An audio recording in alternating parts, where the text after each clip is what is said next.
வார்த்தை கேட்டு.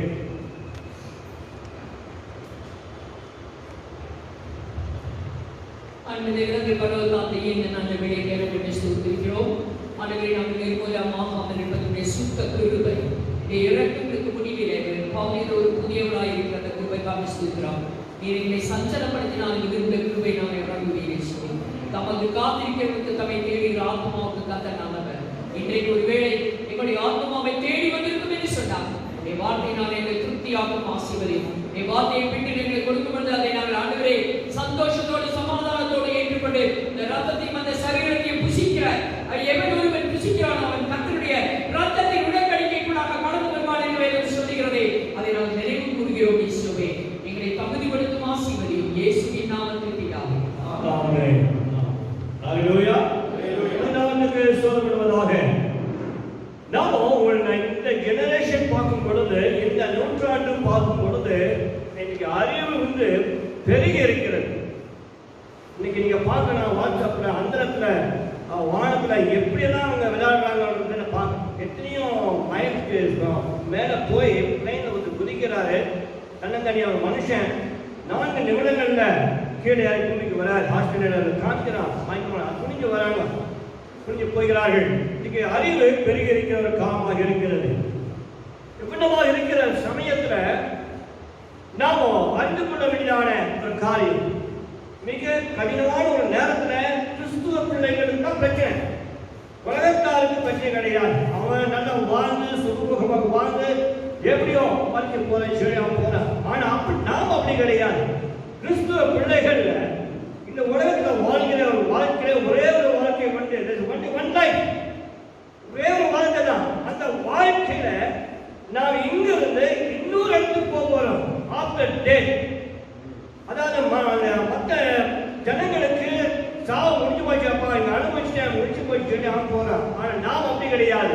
நம்ம இன்னொரு இடத்துக்கு போக போறோம். அதுக்காக தான் ஞாயிற்றுக்கிழமை கோயிலுக்கு வரோம், சட்டைகளை கேட்கிறோம், நான் எப்படி ஆகணும்னு சொல்லி.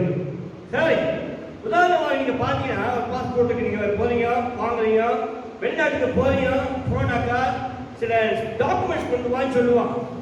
இந்த டாக்குமெண்ட் இருந்தானா யூ ஆர் குவாலிஃபைட், இல்லைன்னா அந்த டாக்குமெண்ட் இல்லைன்னா போக முடியாதுன்னு சொல்லுவான்.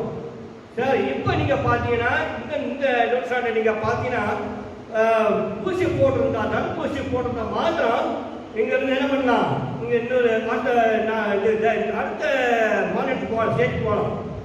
இல்லைன்னா தடுப்பூசி இல்லைன்னா போக முடியாது அப்படின்னு சொல்லி தடுப்பூசி போட வைக்கிறான். சேம் டே அதே மாதிரி தான், அதே கொள்கை தான் ஆண்டவர் நமக்கு மிக தெளிவாய் அழகாய் கொண்டு வருகிறார். The way night on the cross. அவர் சொன்னாரு, நான் வரப்போறேன். ஒவ்வொரு ஸ்டேட்மெண்ட் என்ன சொல்றாரு, கடைசி ஸ்டேட்மெண்ட் என்ன சொல்றாருன்னா, நான் வரப்போறேன், அதனால யூ டேக் திஸ் அப்படின்னு சொல்றாரு. முதலாவதாக பார்க்கணும், எடுத்துக்கொள்ளுவோம். யாருக்கும் எல்லாருக்கும் தெரிஞ்சதான ஒரு சப்ஜெக்ட் தான் கலாத்தியர், கலேசியர் சாப்டர் 5, கலாத்தியர் 5ஆம் அதிகாரம். கலாத்தியர் 5ஆம் அதிகாரத்தை நாம பார்க்கிறோம், தெளிவாக சொல்கிறது. கலாத்தியர் 5ஆம் அதிகாரத்துல வசனம் எல்லாம் தெரிந்த வசனம் தான், கண்டு கொள்ளுவோம், படிப்போம். கலாத்தியர் ஆவியின் கனியோ அன்பு, சந்தோஷம், சமாதானம், நீடிய பொறுமை, தயவு, நற்குணம், விசுவாசம், சாந்தம், இச்சையடக்கம், இப்படிப்பட்டவர்களுக்கு விரோதமான பிரமாணம் ஒன்றும் இல்லை. பாருங்கள், வசனம் சொல்கிறது, அதாவது 5ஆம் அதிகாரத்துல 22ஆம் வசனத்துல ஆவியின் கனியோ அன்பு. நாம 2-3 வாரம் முன்பதாக நம்ம பார்த்தோம். இந்த அன்பு என்றுதான் ஒரு வாழ்க்கை என்னிடம் இருக்க வேண்டும். நான் ஒரு கிறிஸ்தவன், நாம் ஒரு கிறிஸ்தவர்கள் அப்படின்னு சொல்லும் பொழுது அன்பு எனக்கு இருக்க வேண்டும். தன் ஜீவனை கொடுக்கிற அன்பு இருக்க வேண்டும். இயேசு கிறிஸ்து என்ன பண்ணாருன்னா, தன் ஜீவனை கொடுத்தார். அவர் மரித்தார். யாருக்காக? உங்களுக்காக, நமக்காக, எனக்காக செய்வார். தன்னை பாராதபடி அவர் என்ன செஞ்சாரு?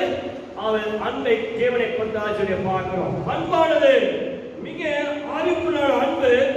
நம்முடைய இந்த கொடிய நாட்களில் வாழ்ந்து கொண்டிருக்கிற ஒரு வேலையில அன்பு சொல்லி நம்ம பார்த்து இல்லாதவன் தேவனை அறியான். ஆக இன்றைக்கு நாம் பரலோகத்துக்கு போறதுக்கு முதல் ஒரு ஸ்டேட்மெண்ட் என்னன்னா, அன்பான ஒரு வாழ்க்கை இருக்க வேண்டும். You are the temple of God. நீங்கள் இந்த ஆலயம். சொல்றாரு, இந்த ஆலயத்துல இந்த ஒரு கேரக்டர் அன்பு இருக்க வேண்டும். அன்பு சகலத்தை சகிக்கும், அன்பு சகலத்தை தாங்கும் என்று சொல்லி நாம் பார்க்கிறோம்.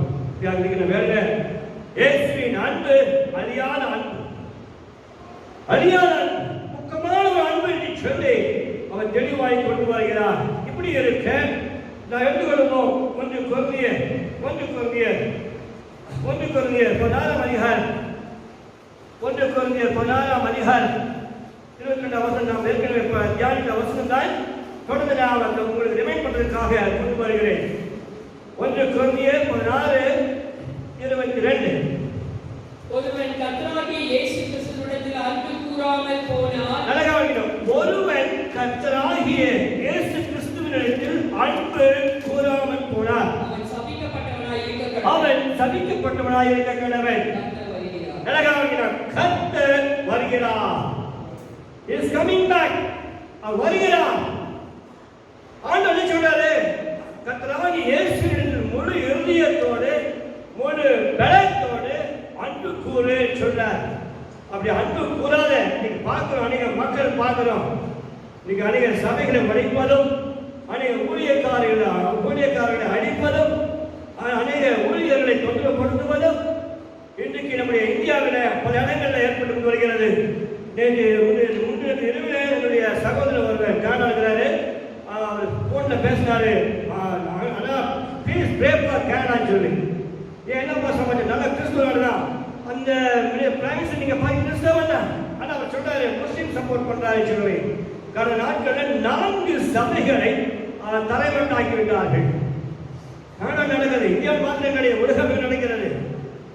சில போன்ல பேசும்பொழுது அவர் சொல்லுவாங்க, எப்படி இருக்காப்பா, நானாச்சிய வேலையை பார்க்கணும் தவிர எங்க போக முடியல. 4 சபைகள் உடைத்து விட்டார்கள். இன்னைக்கு கிறிஸ்தவர்கள் கிறிஸ்டியன் இன்னைக்கு அநேக மக்கள் மாறிக்கொண்டிருக்கிறார்கள். ஒரு பக்கம் பெண்வாங்கி கொண்டிருக்கிறார்கள். ஒரு சிலர் தான் ஸ்டடியா இருக்கிறார். அதனால இன்றைக்கு அன்பு தனிந்து போகிறது. பார்க்கிறோம், இயேசுவின் அன்பு தனிந்து போகிறது, விசுவாசம் குறைந்து போகிறது இந்த காலகட்டத்தில். ஆகவே அன்பா இருங்கள் என்று சொல்லி சொன்னார். ஒருவன் கர்த்தராகிய இயேசு கிறிஸ்துவின் அன்பு கூறாமல் போனால் அவன் சபிக்கப்பட்டவனாய் இருப்பான் சொல்லி பார்க்கிறார். கர்த்தர் வருகிறார், அவர் வருகிறார். He is coming back. That's the point. அவர் வரப்போகிறபடினாலே இந்த மாதிரி காரியங்கள் நடக்கும். இதன் மத்தியில நீங்களும் நானும் இயேசுவின் அன்பு கூற வேண்டும் என்று சொல்லி மிக அழகாய் சொல்கிறது. தொடர்ந்து நாம் எடுத்துக்கொள்வோம். 2வது காரியம் எடுத்துக்கொள்வோம். தீத்து புத்தகத்துல 2ஆம் அதிகாரம் கிறிஸ்தவனுக்கு திமோதிக்கு அந்த புக்கு பார்க்கும் பொழுது, தீத்து புக்கு பார்க்கும் பொழுது பவுல் மிக தெளிவாக கொண்டு வருகிறார். 2ஆம் அதிகாரம் தீத்து நிருபம் 2ஆம் அதிகாரம் 13வது வசனம். நாம் நம்பி இருக்கிற ஆனந்த பாக்கியத்துக்கும் மகாதேவனும் நம்ம ரட்சகருமாகிய இயேசு கிறிஸ்துவினுடைய மகிமை பிரசன்னமாவதற்கும் எதிர்பார்த்து கொண்டிருக்கும்படி நமக்கு போதிக்கிறது. அவர் வருகிறார். இந்த பார்க்கும் பொழுது 2வது கேரக்டர், நம்முடைய இதயங்கள் நாம் எப்பொழுதும் சந்தோஷமாக இருக்க வேண்டும்.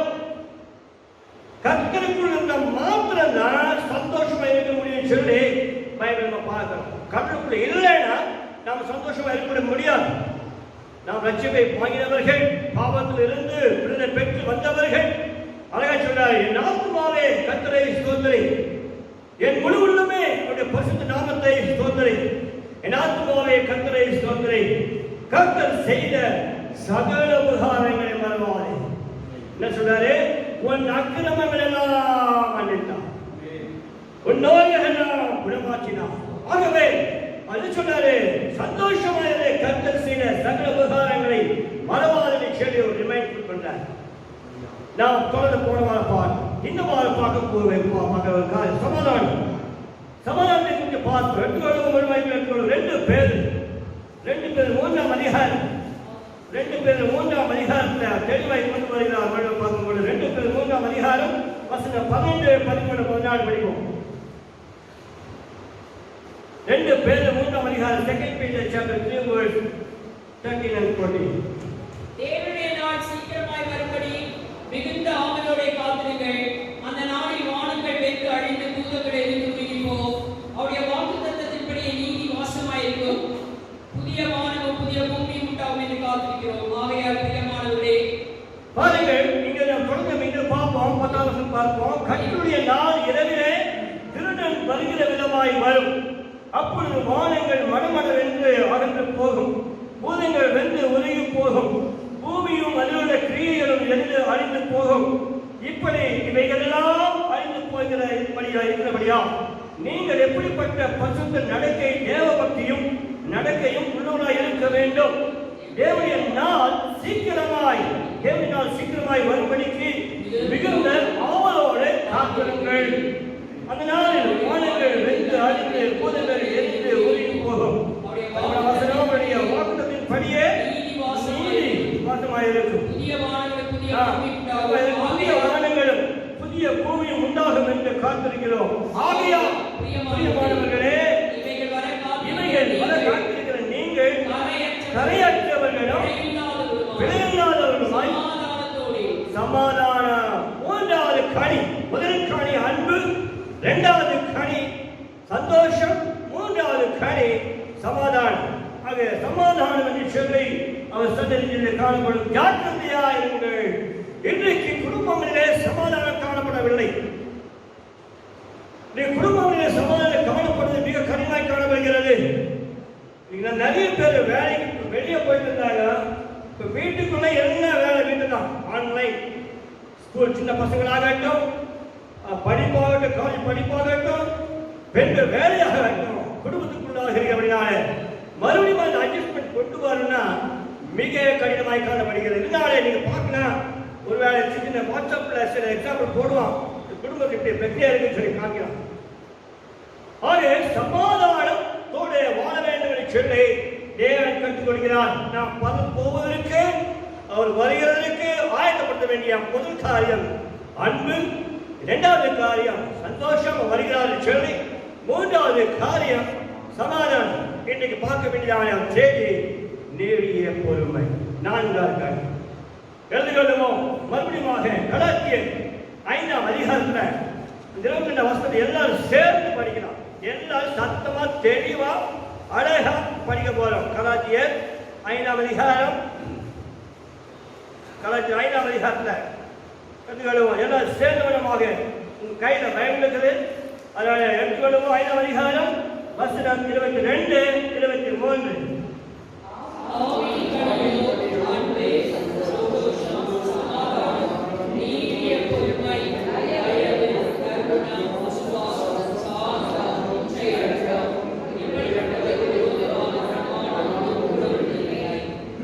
ஆவியின் கனியோ அன்பு, சந்தோஷம், சமாதானம், நீடிய பொறுமை, தயவு, சுவாசம், சாந்தம், இச்சையடக்கம், இப்படிப்பட்டவர்களுக்கு விரோதமான பிரமாணம் ஒன்றுமில்லை.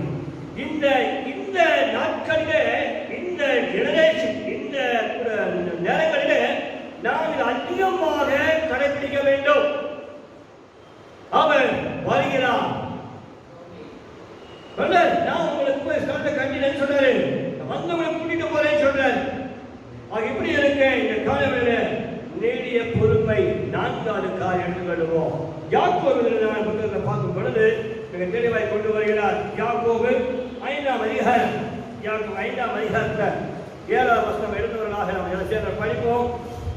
5ஆம் அதிகாரம் 7வது வசனம் படிப்போம். யாக்கோபு 5:7. இப்படி இருக்க சகோதரரே, கர்த்தர் வருமளவு, நல்லா கவனிக்கணும், கர்த்தர் வருமளவு. எல்லா வசனங்களையும் நீங்க பார்த்தீங்கன்னா அவர் வருகிறார், அவர் வருவார், நாம் எதிர்பார்த்து கொண்டு இருக்கிறோம். ஆகவே இடையில வாழ்கிற நாம் இந்த கட்டங்களில எனக்குள்ளே நான் என்ன தகுதிப்படுத்திக் கொள்ள வேண்டும் என்று சொல்லி பார்க்கும் பொழுது மிக அழகாய் யாக்கோபு பவுல் மிக தெளிவாக எழுதுகிறார். எப்படி இருக்க சகோதரனே, கர்த்தர் வருமளவும் நீடிய பொறுமையாயிருங்கள். இதோ பயிரிடுகிறவன் பூமியின் நற்பலனை அடைய வேண்டும் என்று முன்மாறியும் பின்மாறியும் வருமளவும் நீடிய பொறுமையோடு காத்திருக்கிறார். நீங்களும் நீடிய பொறுமையோடு இருந்து இருதயங்களை ஸ்திரப்படுத்துங்கள். உங்கள் இருதயங்களை ஸ்திரப்படுத்துங்கள். கர்த்தரின் வருகை சமீபமாயிருக்கிறது. கர்த்தருடைய வருகை சமீபமாயிருக்கிறது.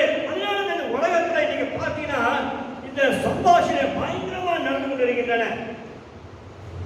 எங்க பொறுமை எழுந்துருவாங்களோ, எங்க அன்பு எழுந்துருவாங்களோ, எங்க சந்தோஷம் எழுந்துருவாங்களோ, எங்க என்னுடைய ஆவிக்குரிய கனிகள் எழுந்து விடுவார்களோ சொல்லி பிசாசு பல வகையில அவன் முயற்சிகளை செய்து கொண்டு வருகிறான்.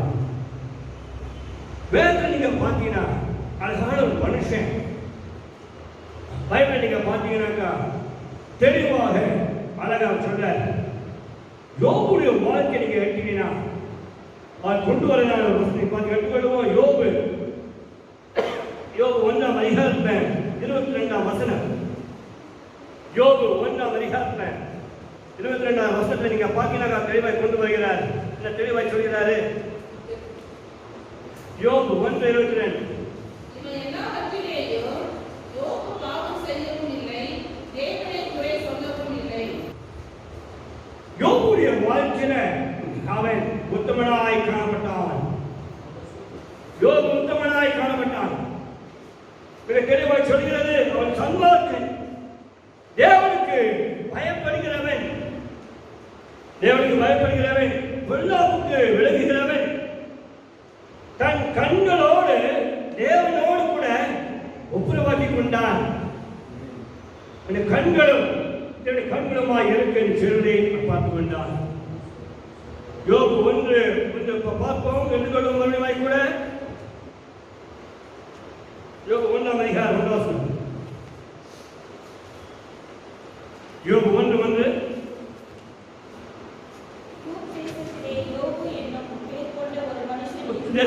என்னப்பட்ட பேர் கொண்ட ஒரு மனுஷன் இருந்தால் அந்த மனுஷன் உத்தமனும் சன்மார்க்கனும் தேவனுக்கு பயந்து பொல்லாப்புக்கு விலகுமாயிருந்தான். பொல்லாப்புக்கு விலகுமாயிருந்தான். யோபுடைய வாழ்க்கை நீங்க பார்த்தீங்கன்னா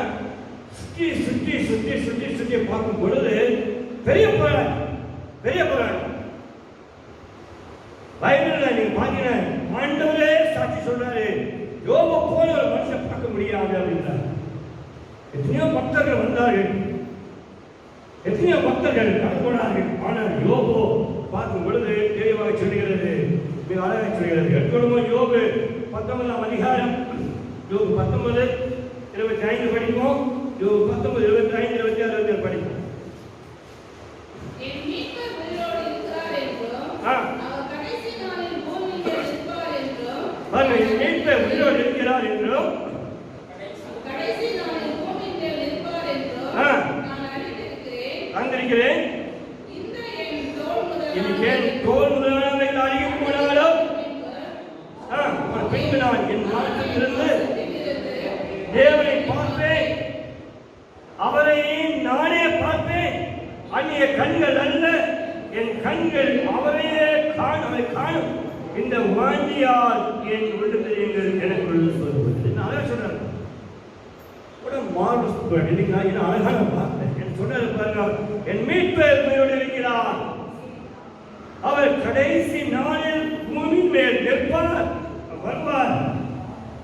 அது மாத்திரமல்ல, என்ன அறிந்திருக்கிறேன், இந்த என் தோல் முதலானவைகள் அழிய போனாலும் பின்பு நான் என் மாம்சத்தில் இருந்து தேவனை பார்ப்பேன், அவரை நானே பார்ப்பேன். அந்நிய கண்கள் அல்ல, என் கண்கள் அவரை காணும்.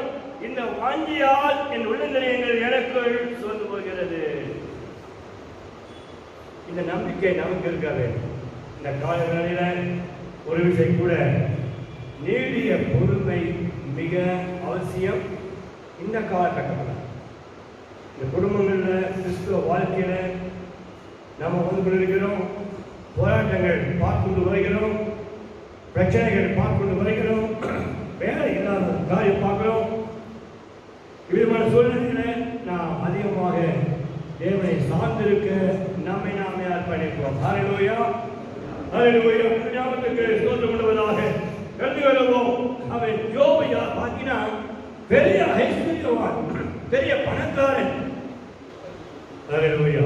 ஞாபகத்துக்கு ஸ்தோத்திரம் பண்ணுவதாக நாம் தொடர்ந்து பார்ப்போம். எழுதி வருவோம். இந்த நல்ல அளவுள்ள ஒரு மனிதன் என்று சொல்லி பார்க்கணும். ஐஸ்வர்யவான், நியாயாதிபதி, நீதிகளை நேர்மையாய் நடத்துகிறேன் பார்க்கிறோம். சேனைகளுக்குள்ளே பெரிய ராஜாவை போல இருந்தவன் என்று சொல்லி நாம் பார்க்கிறோம். நம்மையான காரியங்கள சமாதானம், சந்தோஷம், அன்பு ஏற்றமாய் பார்க்கும் பொழுது நாம் இந்த நீடிய பொறுமையில அதிகமாய் கவனமாக இருக்கிற சொல்லி நாம் பார்க்கிறோம். ஒரு விஷயம் நம்மை தாழ்த்து கொடுப்போம். வேலையில திருவருக்கு வேலையில நம்மை நாமே ஆயத்தப்படுத்துவோம். யோபு பார்க்கும் பொழுது அவன் மிக பொறுமையாக இருந்தான். கவலை நமக்கு சொல்வதாக தொடர்ந்து இந்த கனிகள் இந்த படிப்புல ஆவிக்குரிய கனிகள் படிப்புல அன்பு, சந்தோஷம், சமாதானம், நீடிய பொறுமை வருகிற வாரம் முழுவதும் பார்க்கும் பொழுது ஒவ்வொரு கனிகளிலும் கடைசி சொல்கிற வார்த்தை நான் வருகிறேன், நான் வரப்போகிறேன். ஆகவே இந்த கனிகளை வைத்து உங்களை பலப்படுத்தி இந்த பில்டிங் ஒரு ஆலய கிடையாது, தனிரமாகி நீங்கள் ஆலயம். ஆகவே இந்த ஆலயத்தை கரையற்றுமாய் பிழையுள்ளதுமாய் குற்றமில்லாதவர்களாக நாம் சரியா இருக்க வேண்டும் என்று சொல்லி ஆண்டவர் நம்மை நாமே அர்ப்பணிக்கிறார். இந்த காலவெளியில ஒரு சேர்ந்து கொள்வோம். யோபு 1:22 படிக்க இருக்கிறவே மறுவாய்க்குள்ள படிக்கலாம். யோபு 1:22 யோபு 1:22 படித்த வசனம். இவை எல்லாவற்றிலையும் யோபு பாவம் செய்யவில்லை. பாருங்கள், தேவனை பற்றி குறை சொல்லவும் இல்லை. கிறிஸ்துவ குடும்பங்களிலே குறை சொல்லுவதை நாம் விட்டுவிட வேண்டும். குறைகளை பேசிக் கொண்டிருக்கோம் என்று சொன்னால் நாம் நல்லது என்ன என்று சொல்லி தெரியாது. குறைகளை நாம் விட்டுவிட்டு தேவன் எனக்கு செய்த நன்மை நினைத்து பார்த்து நீடிய பொறுமை மிக அவசியம் குடும்ப வாழ்க்கை. அதுவும் கிறிஸ்துவ குடும்ப வாழ்க்கையில மிக அவசியமாய் காணப்படுகிறது. ஹல்லேலூயா. யாக்கோபு 5ஆம் அதிகாரம். யாக்கோபு 5 ஏற்கனவே எழுத்தான ஒரு அதிகாரம். 5 யாக்கோபு 5 எழுதுகிறோம். 17ஆம் வருஷம் படிப்போம். யாக்கோபு 5:7. எலியா என்பவன் நம்மை போல பாடுள்ள மனுஷனாய் இருந்தான். படி தொடர்ந்து படிப்போம். இப்படிப்பட்ட சகோதரரே, கர்த்தர் வருமளவும் நீடிய பொறுமையாய் இருங்கள். இதோ பயிரிடுகிறவன் பூமியின் நற்பலனை அடைய வேண்டும் என்று முன்மாறியும் பின்மாறியும் வருமளவும் நீடிய பொறுமையோடு காத்திருக்கிறார். பொறுமையோடு காத்திருங்கள். இப்படி இருக்க சகோதரரே, கர்த்தர் வருமளவும் கர்த்தர் வருகிறார். நாம் நம்முடைய தலைகளிலே வைத்துக் கொள்ள வேண்டிய பானை என்னன்னா, அவர் வருகிறார், வரப்போகிறார். ஆக வருகிறபடினாலே வருவன் நீடிய பொறுமையாக இருங்கள். இந்த பிரச்சனையை பார்த்து, இந்த கொள்ள நோய்களை பார்த்து பயமதற்கான அவசியம் கிடையாது. என்ன வந்தாலும் சரி வரட்டும் சொல்லி நாம் எதிர்நோக்க வேண்டியதாக இருக்கிறது. தொடர்ந்து படிப்போம். 6ஆம் படிப்போம். நீதிமானை நீங்கள் ஆக்கினைக்குள்ளாக தீர்த்து கொலை செய்தீர்கள், அவன் உங்களோடு எதிர்த்து நிற்கவில்லை. இப்படி இந்த சகோதரரே, கர்த்தர் வருமளவு நீடிய பொறுமை உள்ளவர்களாயிருங்கள். இதோ பயிரிடுகிறவன் பூமியின் நற்பலனை அடைய வேண்டும் என்று முன்மாறியும் பின்மாறியும் வருமளவும் நீடிய பொறுமையோடு காத்திருக்கிறான். நீங்களும் நீடிய பொறுமையோடு இருந்து உங்கள் இருதயங்களை ஸ்திரப்படுத்துங்கள். கர்த்தரின் வருகை சமீபம். அருமையானவர்களே, இந்த காலவெளியில ஒருவேளை இந்த வருகிறதான 19ஆம் தேதி லாக்டவுன் சொல்லி சொல்றாங்க. ஒருவேளை அடுத்த வாரம் சபை இருக்கும். வருகிற வாரங்களிலே எப்படி இருக்கும் சொல்ல தெரியாது. அடிக்கடி உங்களுக்கு இந்த போனின் மூலமாக கூட தெரியப்படுத்துவோம். வீடுகளில் இருக்கிற வேலையில உங்களை அதிகமாக உற்சாகப்படுத்த ஆசைப்படுறேன். கலாத்தியர் 5ஆம் அதிகாரத்துல 22ஆம் வசனத்துல அந்த ஆவிக்குரிய கனிகளை வைத்து fruit of the spirit அதை வைத்து ஒன்றன் பின் ஒன்றாக தியானித்து நான் எதில் தவறி இருக்கிறேன் அந்த தவறை மாற்றிக் கொண்டால் நாம் நாமே தைரியமா இருக்கலாம். அது வரும்பொழுது பிரச்சனை கிடையாது. நன்றாய் கவனமாக அறிந்து கொள்ளுங்கள். சபை என்பது ஒரு வாசற்படை. எங்கிருந்து அவர் வரும்பொழுது நாம் போகத்தக்கதாக ஒரு ஆயத்தங்களை செய்ய வேண்டும் என்று சொல்லி தேவன் கற்றுத் தருகிறார். ஆவிக்குரிய வாழ்க்கையை நாம் யோபு மிக அழகாய் சொன்னாரு. தன் ஜீவியத்தை குறித்து நல்ல உறுதியும் நிச்சயம் உள்ளவனாக இருந்தான். யோபு 27:5 நல்ல சொன்னாரு. நான் நிச்சயமா இருக்கிறேன், பயமே கிடையாது. என்ன வந்தாலும் சரி கவலை கிடையாது. தோல் அழிஞ்சு போனாலும் கவலை இல்லை. நான் நம்புகிற ஆண்டவர் அவரே என்னை கொண்டு போட்டாலும் சரி, நோ ப்ராப்ளம், கவலை இல்லை. நான் விசுவாசிக்கிறேன் அவர் மறுபடியும் மீட்பு உயிரோடு இருக்கிறார். நான் அவரை காணுவேன். அந்நிய கண்கள் அல்ல, சொந்த கண்ணால் பார்க்கிறேன். ஹல்லேலூயா, ஹல்லேலூயா. அந்த நிச்சயம் நமக்கு இருக்கணும். எடுத்துக்கொள்ளும் 27 யோபு 27ஆம் அதிகாரம். யோபு 27ஆம் அதிகாரத்துல அவர் அழகா சொல்றாரு. யோபு 27:5-6. யோபு 27:5. நீங்கள் பேசுகிறது நீதி என்று நான் ஒத்துக்கொள்வது எனக்கு தூரமாயிருப்பதாக என் ஆவி பிரியும் மட்டுமே உத்தமத்தை என்னை விட்டு விலகி என் நீதியை கெட்டியாய் பிடித்திருக்கிறேன். அதை நான் விட்டுவிடேன். நான் உயிரோடு இருக்கும் அளவுக்கு நிறுவனம் என்னை நீதிக்க. பாருங்கள் என்ன அழகான சப்ஜெக்ட் சொன்னார். பாருங்கள், நீங்கள் பேசுகிறது நீதி என்று நான் ஒத்துக்கொள்வது எனக்கு தூரமாயிருப்பதாக என் ஆவி பிரியம் மட்டும் என் உத்தமத்தை என்னை விட்டு விலகிறேன். என் நீதியை கெட்டியாய் பிடித்திருக்கிறேன். அதை நான் விட்டுவிடேன். நான் உயிரோடு இருக்கும் அளவு என் இருதயம் என்னை நிந்திக்காது. நான் உயிரோடு இருக்கும் அளவு அதை நிந்திக்கா சொல்ற அந்த ஒரு நிச்சயம் நமக்கு அவசியம். அதுக்குதான் ஞாயிற்றுக்கிழமை நாட்களில் ஆலயத்துக்கு வாங்குவோம்னு சொல்லியிருக்கார். ஒரு சிலமை தாழ்த்து கொடுப்போம். நம்ம வேலையில ஆண்டவரே ஆவிக்குரிய கனிகள் எனக்கு தான். நீங்க வீட்டுக்கு போகணும். இந்த வசனத்தை மனப்பாடம் பண்ணிங்க. இங்கிலீஷ்லையும் கன்னடாவிலையும் தமிழ்லையும் நல்ல மனப்பாடம் பண்ணிட்டு உங்க பிள்ளைங்களுக்கு சொல்லிவிடு. இந்த கனியை வைத்து இந்த கனியில நான் இருக்கிறேனா, அன்பிலே ஒரு கனியில் இருக்கிறேனா, யாராவது அன்பு செலுத்தாமல் இருக்கிறேனா, நீ ஒரே செய்ய வேண்டிய ஒரே ஒரு காரியம், look at him, Jesus. இயேசுவை பாரு. அன்பா இருந்தாரா? அன்பா இருந்தார். தேவன் தம்முடைய ஒரே பேரான குமார விசுவாசிகள் எவனோ அது கெட்டு போகாமல் என்ன செஞ்சாரு?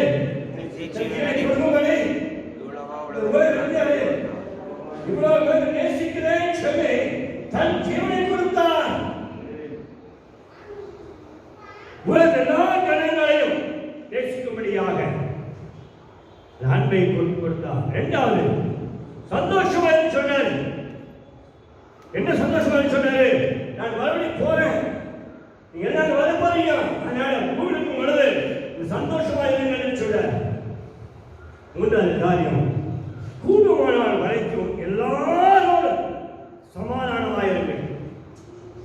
சமாதானமாயிருங்கள்.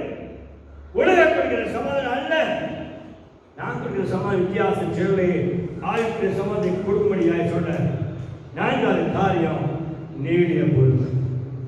நீங்க வீட்டுல போய் இந்த இந்த டைம்ல மோசமான சூழ்நிலையில இந்த கலாத்தியர் 5ஆம் அதிகாரம் 22ஆம் வசனத்தை நல்ல மனப்பாடம் பண்ணி ஒரு நோட் புக் வைங்க பக்கத்துல.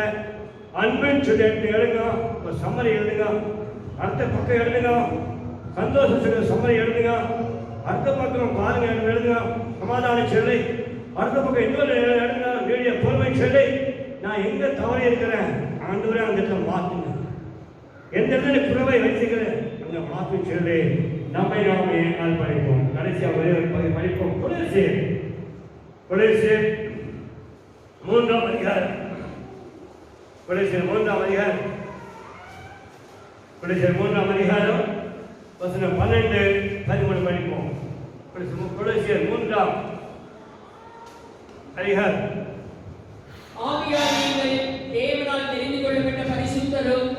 ஆகையால் நீங்கள் தேவனால் தெரிந்து கொள்ளப்பட்ட பரிசுத்தரும் பிரியருமாய் உருக்கமான இரக்கத்தையும் தயவையும் மனத்தாழ்மையும் சாந்தத்தையும் நீடிய பொறுமையும் தரித்துக் கொண்டு ஒருவரை ஒருவர் தாங்கி ஒருவர் பேரில் ஒருவருக்கு குறைபாடு உண்டானால் கிறிஸ்து உங்களுக்கு மன்னித்தது போல ஒருவருக்கொருவர் மன்னியுங்கள். எல்லாரும் நினைக்கலாம். பைபிள் எடுங்க, மறுபடியும் கூட அந்த வசனத்தை படிப்போம். 12, 13, 14 படிப்போம். எல்லாரும் படிக்க போலாம். எல்லாரும் படிப்போம். சத்தமா அழகா நிதானம் படிக்கும். எல்லாரும் படிப்போம். ஆகையால்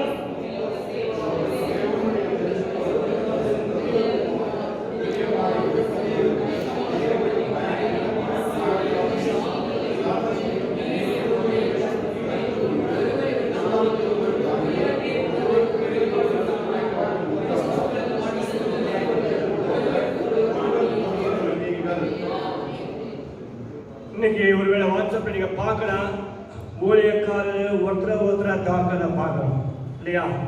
that is not our business. அது என்னுடைய வேலை இல்லை. விசுவாசி தாக்குறது நம்முடைய வேலை இல்லை. நாம் உண்மையான ஒரு விசுவாசியாக இருப்போம் என்று சொன்னால், கர்த்தருடைய பிள்ளை என்று நாம் சொல்வோம் என்று சொன்னால், நமக்குள்ள பிராக்டிக்கலா நடைமுறையில ஏதோ வசனங்களை வாசித்து விட்டு நாம் கண்டு போக கூடாது. வசனங்களை வாசித்த பெண்கள் நடை பயிற்சியில நாம் என்ன செய்ய கொண்டு வர வேண்டும். ஒருவரை தாங்கி எப்படியோ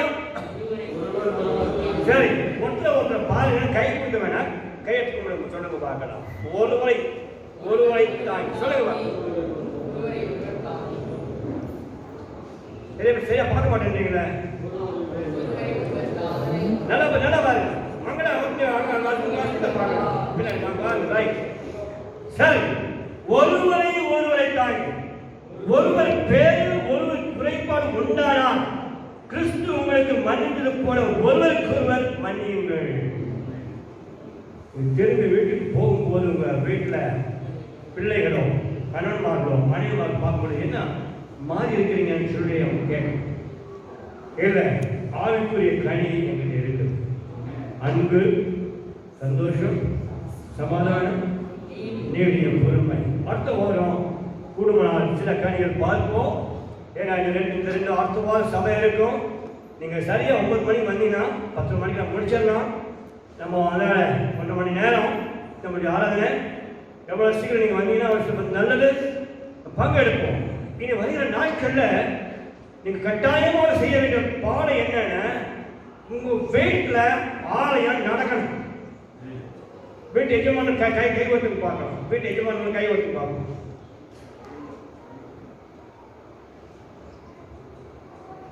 கை வைத்து வீட்டு எஜமானன் திருமணமானவர்கள் கட்டாயமாக வலுக்கட்டாயமாக விடுவிட்டால் நம்மளையோ எவ்வளவு சீக்கிரமா டெய்லி 1/2 மணி நேரம் ஆராதனை நடத்தி, ஒருவேளை லாக்டவுன் நேரங்களிலே சபை இல்லாத நேரம் நடத்த முடியாத நேரங்களிலே குடும்பத்தில் கட்டாயமாக ஆராதனை நடத்தி நம்முடைய பிள்ளைகளை பாதுகாக்க வேண்டும். நல்லா கவனிக்கணும். நம்முடைய நெக்ஸ்ட் ஜெனரேஷன், அடுத்த தலைமுறை எப்படி இருக்கணும். நான் சமாளிச்சுட்டேன், எங்க அப்பா போயிட்டாரு, நான் சமாளிச்சுட்டேன். யோசித்து பாருங்க.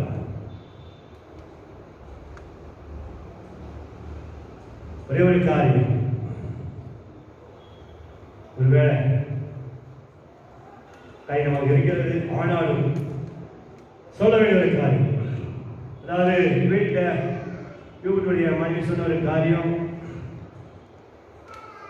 வீட்டில் இருந்த வரைக்கும் ஒரு காலையில் சத்தமாக பைபிள் படிக்கிறோம்.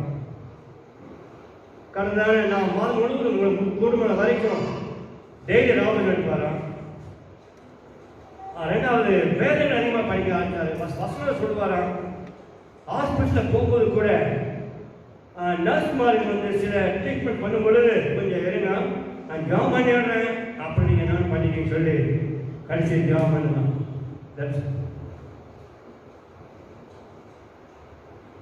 ஒரு தகப்பன் உயிரோடு நாட்டு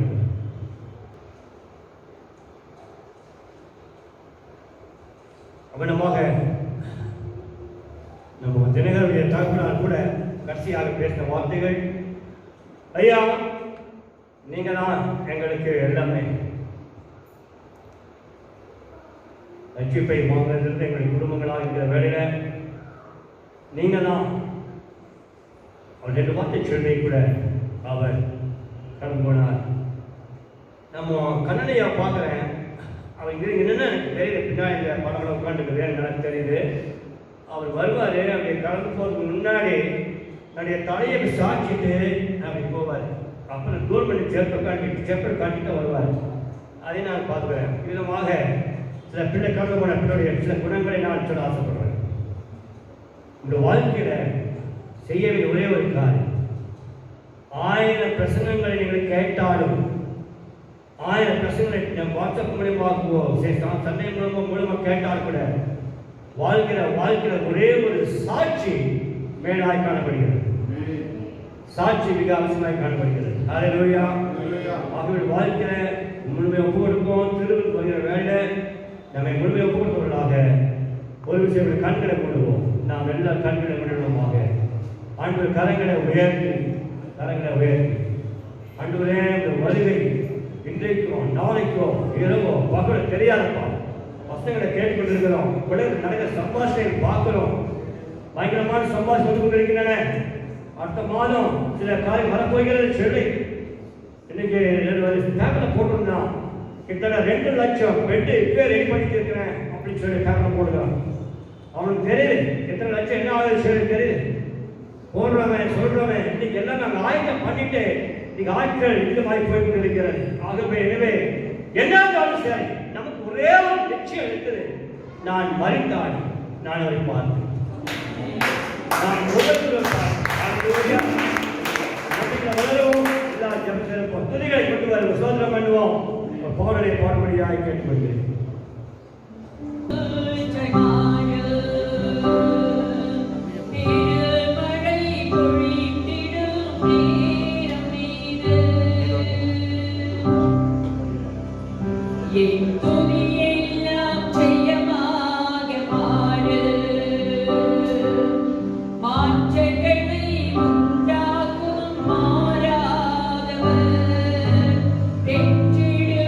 விசுவாச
நாங்கள் வந்திருக்கிறோம். கர்த்தாவே நாளே ஏன் எதற்கு சொல்லி கேள்வி அல்லப்பா. யோபுடைய வாழ்க்கையை நம்ம பார்க்கும் பொழுது எல்லா சூழ்நிலைகளிலும் அவர் சாட்சியாக நின்று என் ஆண்டவரை பார்ப்பேன் அந்த நம்பிக்கையிலே அவர் கடக்கவில்லை, திகைக்கவில்லை, பயப்படவில்லை. எல்லா சூழ்நிலைகளிலும் அவர் நின்றார். என் மீட்பர் உயிரோடு இருக்கிறார் என்று சொல்லி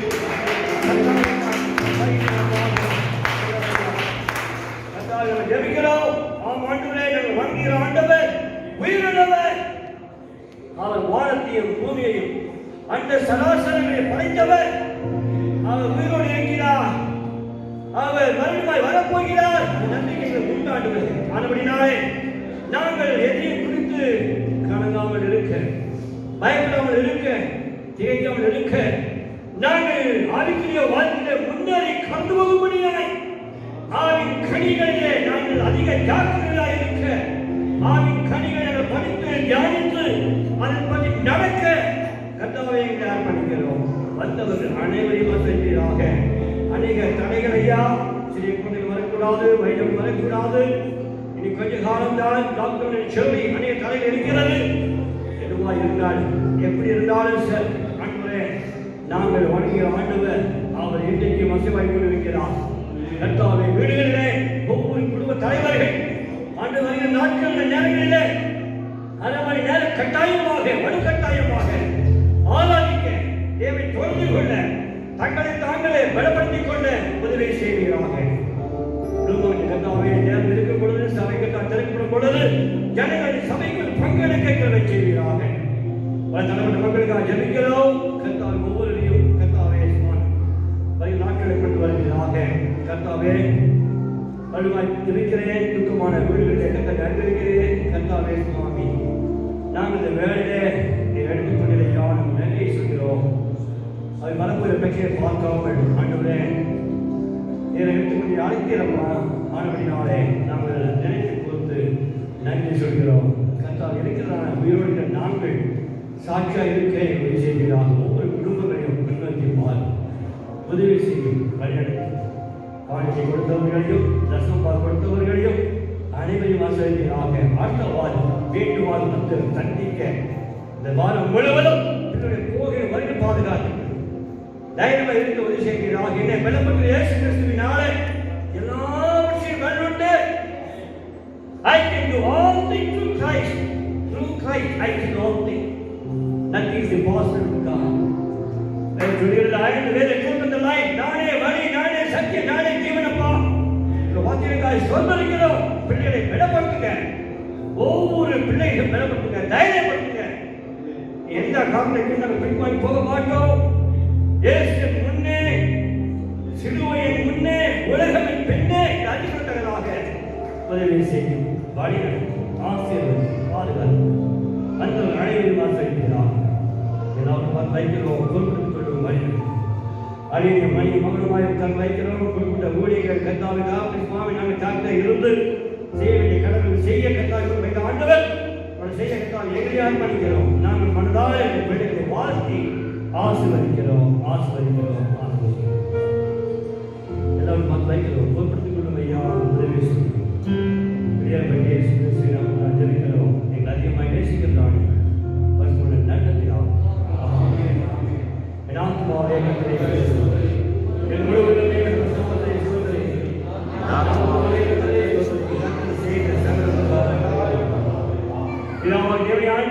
கர்த்தராகிய இயேசு கிறிஸ்துவின் கிருபை பரிசுத்த ஆவியானவருடைய அந்யோன்ய ஐக்கியமும் இப்பொழுதும் எப்போதும் விசேஷமாய் பங்கெடுக்க ஒவ்வொரு பிள்ளைகளுடைய இந்த கேள்விக்கும் சதா கைகள் ஆமென் ஆமென். ஹல்லேலூயா.